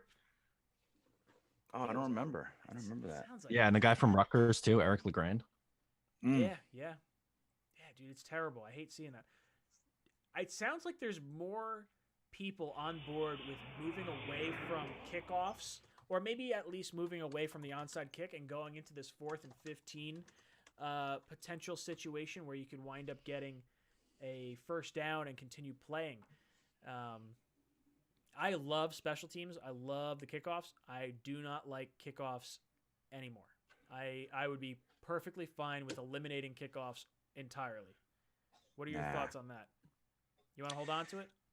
Yeah. I mean, it's part of the game for me. I mean, look, if you look at how many kickoffs there have been now, I don't know. I'm just talking out of my ass right now, but I'd have to believe that the amount of kickoffs that have happened over the course of the last 20 years of NFL seasons and the amount of people who've been, devastatedly injured on a kickoff, I'm sure the percentage is very, very low. Now they're talking about long-term effects like concussions and all that sort of stuff. To me, I don't like what they've done to the kickoffs. It kind of made them very benign. At the same time, I don't know, man. It's like to me, it's part of the game. It's like it changes things up. It onside kicks, all those kinds of things. It's for me, I like it. All right, can you guys hear me? I see a few things saying you can't hear me, but I'm seeing my little audio meter bounce, so I don't. It sounds like it's okay. We're a little low for a second. I was a little low. I don't know what's going on. This happens like occasionally. I don't know if it's me just flubbing with too much stuff over there. All right, let me pick another winner or another qualifier for a winner for the stream. And we're going to pick someone. We're going to go through. Matt, can I have you go to my call-in show from yesterday? Sure. Because, oh, look at who is getting picked by Nightbot. This is someone who lives under a bridge. No, he can't win. He Vito. can't. Yeah, He's I'll been What do we think, boys? Vito. What do we think? Veto? Are we vetoing FM? Does FM get the veto? He seems pretty upset. Yeah. I don't think he would like it. He's talking some smack. Let's give it to someone else. He's talking a lot of hate right now. Look at him. Look at everyone. FM's He's been talking some misunderstood, smack. man. He's misunderstood. He's been talking just some says- smack. Let's see. All Where's he right. at? I don't even see him popping in. I'm waiting for a What am I comment looking from him in for? there. What am I looking Just go- for in just- your video? It's just we're gonna pick someone from the comments there. Oh, okay. And Okay. basically, yeah, let's pick like 3 names, and I'll add them to the list of people that were added over the course of the last 2 shows. And we'll do that. Look, see, he's not even saying anything. Psh. Where is he? Douchey He's being- Doucherson. He just says snowball. All right, you know what? Sounds like he's not around. All right, let's see who we got. Let's do another one. Throw that in there. Let's see. See, everyone's green fired up. It's gonna be like, oh, Nightbot says green beans in the chat. Oh, John Who we Amarella. He's a good dude, man. He bought my kids ice cream. good no guy. shit. Look. Good guy. We like him. Yeah, FM can go kick rocks. Oh, I like it. Okay. All right. Let me just get through some of these super chats. Toy Subs Videos. Thank you so much for becoming the newest member of the channel. I apologize. I did not rattle it off the way I normally rattle it off, but thank you so much for becoming a member of the channel. We'll be doing the 10 o'clock mock at 10:15 tonight after the stream. I know it says not a subscriber on the Nightbot things. Basically, everyone says not a subscriber because I think it's a Twitch-based thing, so sorry about that. Dom C, this is our buddy, right? From yesterday's stream. Yeah, that's Dom. Yep, that's Dom. Hell yeah, Dom. Dom's a good dude. You guys got to check out the stream from Green Bean's channel last night with the whole mock draft. Dom knows his shit. He says, I'm glad Green Bean mentioned Zuniga. Between him and Huff, there's tons of untapped potential. Reason number 6,457 to attack cornerback with 23 or 34. I like that. That gives me a little more confidence. Like, if more people are on board the Zuniga train, like, I want to see that side and really, like, get excited for him playing because we didn't see anything from him last year. I don't know if that's like our defense issue or if that's our selection issue. Yeah, I mean, dude, last year was weird, man. Don't forget, he started the season injured. They had no training camp. They had no preseason. We had a Walking Dead regime. You know what I mean? It's just one of those things. I mean, you can't really look at what development took place last year because there was very little going on.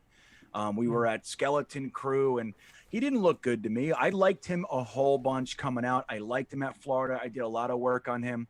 I like him. I think his problem is injuries, though. So let's see how that can, if he can come out of that. If he does, he's a really excellent pass rusher. He has a great first step, and I think there's a lot of potential there. I don't disagree with Dom. I'd hate to see it done at 23, man. Like I said before, we picked Sam Darnold, and then with our next pick, we took a fucking defensive tackle. I would hate to see us go down the same road. I just really want to see, like, you take your quarterback at 2, and then you give him an asset. If it's protection, great. If it's a weapon, great.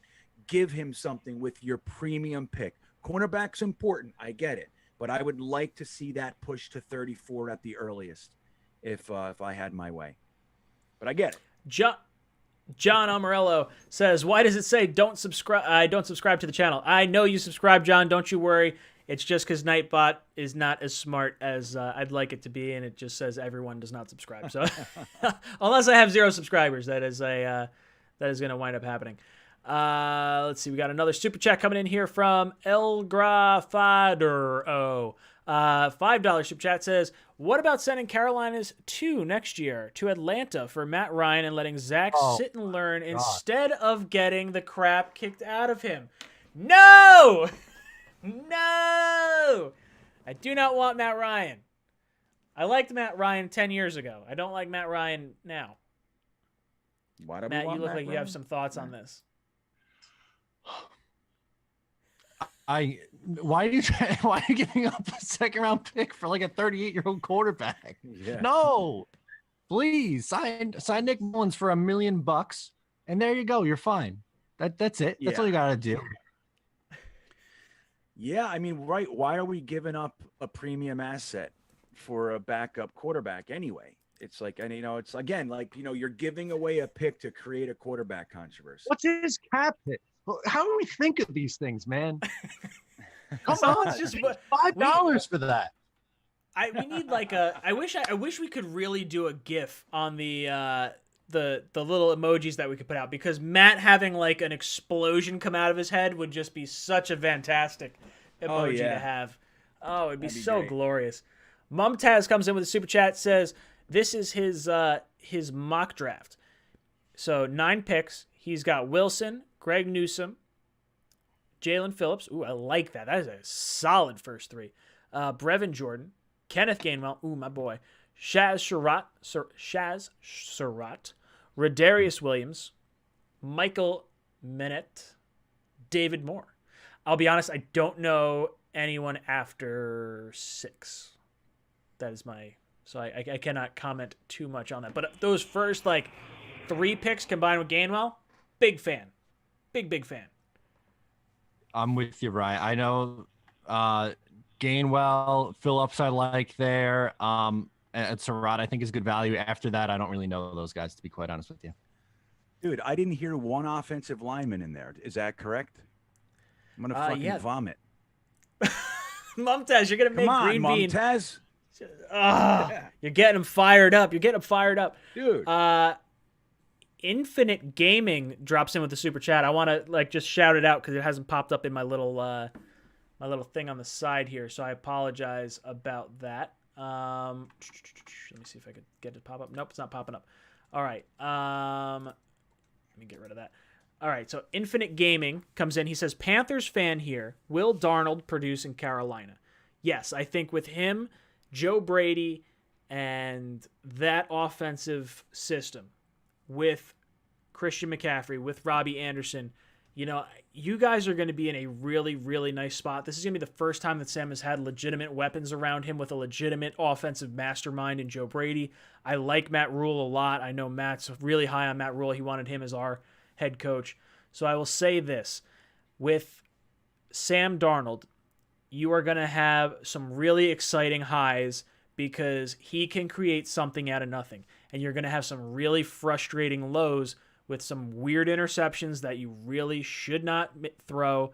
And he's going to have a few instances where he cannot get the ball down the field to Robbie Anderson. The arm strength is there. The accuracy just is not. And accuracy is a really tough thing to try and correct. So I don't know if you're going to get the full value out of what Robbie Anderson could really bring to the table. I mean, there's a reason why Robbie kind of said him and Sam were not on the same page after Robbie left. And you're just getting it this year. Who knows? But will Robbie like having Sam as his quarterback? I think he's excited. I remember when we had Sam come in and Robbie was talking on Good Morning Football, and he's like, man, the way that ball comes off Sam's hand, really impressive. I've never seen something like that. So you're getting something really cool in Sam. You're getting a really high upside guy that's still only 23 years old, but there's a reason why he was the 32nd ranked quarterback over the course of the last 3 years. And is it all on Adam Gase? Is it all on the Jets? It's possible. But that's a pretty big swing you're going to have to get to make him be that top 10 quarterback, I think. Any thoughts on Darnold producing for Carolina? Matt? I think it's possible. I think it's a much better situation than he has been in with the Jets. To add on what you were saying with Robbie, or to play devil's advocate, I guess, for Sam, it's not like Teddy Bridgewater is really a quarterback who gets the ball down the field either. And I think that Joe Brady and Matt Rule can come up with creative ways to get Robbie the ball in space, which he's good at, and also take their deep shots when they get them. But I like Brady a lot, and I love Matt Rule. So I think there's a chance he could become a good quarterback. I think the thought that he's going to be an elite level quarterback is gone at this point. I think it's very much so an uphill battle. But if you told me that like maybe he's the 20th best starter in the league next year, I'd say, okay, I could buy that. Greenby, what about you? Any thoughts on Sam Darnold producing in Carolina? Yeah, I'm sorry. I'm deep with Mumtaz over here. He's got his tippy taps going right now. I'll show you, Mumtaz. Yeah, I know. I missed a couple offensive linemen that he took. So I'm sorry. I won't vomit any longer. I do like the players. He took. I said again. I need to see some offensive linemen in the premium zone. But I think if Sam Darnold is going to come out of this, I think he's in about as good of a situation as he can be. I think Rule obviously likes Sam Darnold a lot. He was about to be our head coach before Adam Gase completely ruined Sam Darnold's career. And we have Joe Brady, who is one of the up-and-coming young offensive minds. He has a receiver that he knows. He has McCaffrey back there who can take a lot of pressure off the quarterback. I think if he's going to do it, this is the place to do it. I think he's got a real good shot, man. I hope they just work him in slow. I'd love to see them keep Teddy Bridgewater and let Sam kind of sit for a few weeks. I doubt it. But I would, in a perfect world, I think that would be great. But I think he's probably going to show up, man. I think he's going to be a good quarterback down there. That's what I think. So real quick before we do our giveaway, do we think if Sam Darnold does not produce over these next 2 years, what kind of future does he have in the NFL? I think that's kind of the dagger in the coffin. If he can't produce with Joe Brady, with this offense, with Matt Rule, that seems like it might be it for Sam at that point. Agree.